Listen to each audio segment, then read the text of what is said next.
Eamon O'Riordan. He's going to read a piece from his father Michael's collection.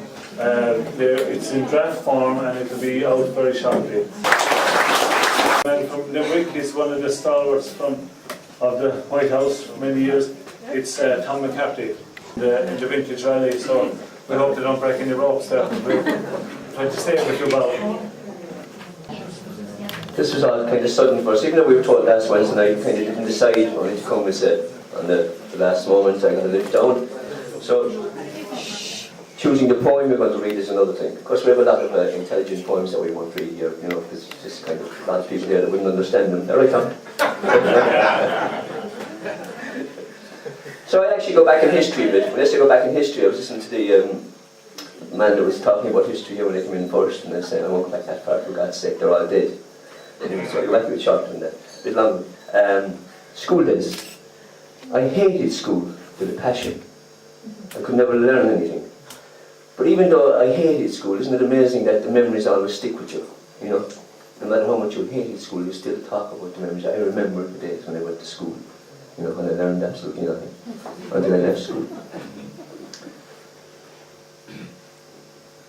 I remember the school when the desks were brand new and the blackboards were black, free from chalk. When the teacher would belt you if you didn't speak up, and he'd belt you again if you talked. I remember the leather when the stitching was raw. I shook hands with it many a time, and my eyeballs filled up with those watery tears, but I'd never give in and start crying. I remember old Dooley, brother Edmund and Quinn. There was Cottle, Casey and Brett. At 11 o'clock old Mrs. Meany would hand out the milk and the bread. I remember the bell and we'd all run like hell, and the day Tony Lynch broke the glass. On Thursdays, Sedality at St. Munchin's Church, and on Sundays 'twas 10 o'clock Mass. I remember the blazer in the blue and the gold, and the matching cap on my head. The socks were grey to suit the trousers. We looked quite well, it was said. I remember Spud Murphy, Delaney and Allen, Mr. Flynn and young Mr. Mack. And the memories I have are precious to me, for at times it's nice to look back. I remember the hurling, the cheers and the chant, all the lads that played on the team. Yup, yup, yup for the Ola Cup. 2, 4, 6, 8, who do we appreciate? It all just seemed like a dream. I remember old Tullia out there on the grass, with the boys up on his back. And the memories are clear of the lads that were there, so we all enjoyed the old crack.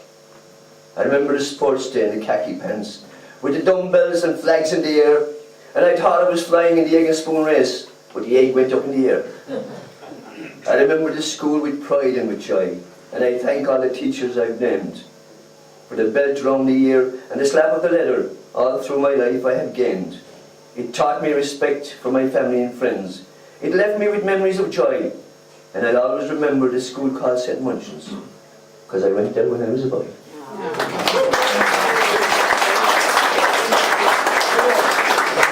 I'll just do one more because I want to get down to what's going on down here for the lads. And it's nice to be invited down here to read and what have you. And we had to come actually because we have a couple of lads that actually come up to the White House in Limerick, rain, hail or snow, you know, and it's marvellous to have them here. You have Joe and Tom and Mick, and they're very loyal supporters of the White House, and without that kind of support, the White House wouldn't go on really, you know.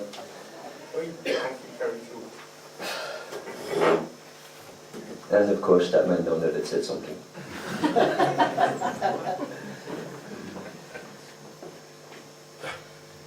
Paddy O'Brien this is called actually, and he gave me permission to call it, to put his name at the top of it. I had to get him to sign it down just in case he'd sue me afterwards. Paddy O'Brien. With fraud-soaked lips, memories surface, and beneath his soft hat, through glassy eyes, fermenting thoughts will rise, entering what I will remember. On days amiss when times were hard, murmuring to himself, he will say, where does time go from June to May? But deep down from his deepest thoughts, a voice will whisper truthful odds. How would you know? You're drunk from dawn till dusk and dusk till dawn. Wondering he will ponder, if only I could turn back the clock. The same voice from deep within, quick to remind him of his sin, will say, no hope, old stock, no hope. Telling him his time is gone, you've wasted it by doing wrong. With tears lodged on eyelashed lids, remembering years with wife and kids, he'll shudder. then raise his glass, salute his soft hat rim. With bottoms up he'll start to sing the truth about himself. Black porter, you're my downfall, I love your creamy head. You know I'm not a well man, and soon I will be dead. So pour me out a whiskey, and I'll be on my way. Black porter, you're the bastard that has driven me astray. I've lost my wife and children, I've lost my job as well. I've lost my pride and dignity, of booze I reek and smell. You know I'm not a well man, and soon I will be dead. Black porter, you're a bastard, but I love your creamy head. Tom is up set for a singing career as well, I think. But here's a man who does a lot of singing, and he's from Clonderfulla, and his son was up here already, and Morris is in the Kilmeedy as well. He's qualified in the, what's it? Senior singing. Senior singing. So Morris Curtin from the fella. The battle was over on Griffin's town hill, and the great cry of victory was heard loud and still. The rebels were out, and the soldiers pursued as far as the green hills and the woods of Kilroo. By a sycamore tree neath that old whippoorwill, a young hero he lay wounded and bleeding there still. The pale moon was shining brightly down from the sky, and there on that green hill our young hero did lie. It was gently he lifted his uncovered head, and to all his brave comrades he mournfully said, "My life is now ending, just a few moments more, and all earthly troubles for me will be o'er. Take the news to my father, who is sick on his bed, and tell him the son of his bosom is dead.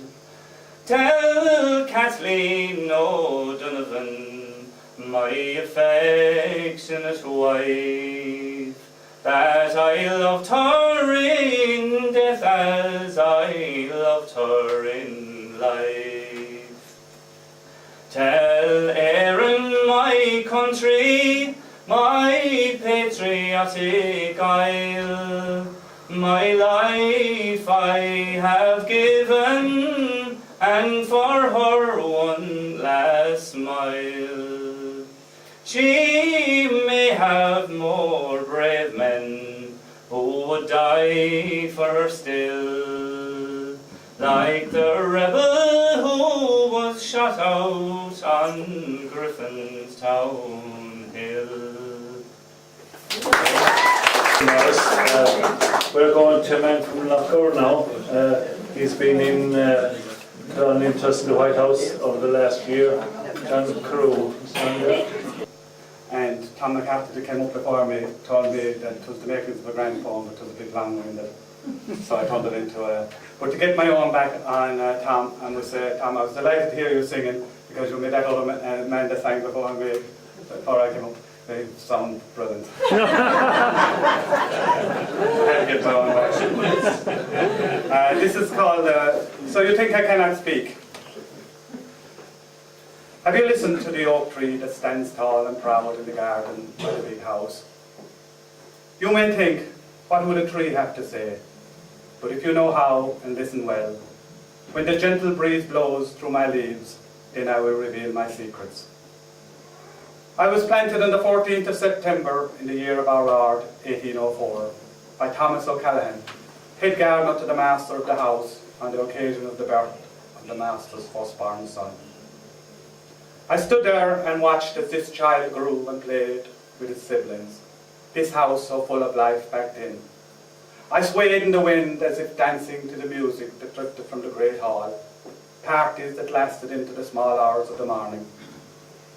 As I grew, I popped my head above the wall that surrounded my garden and let me see into the world beyond the house.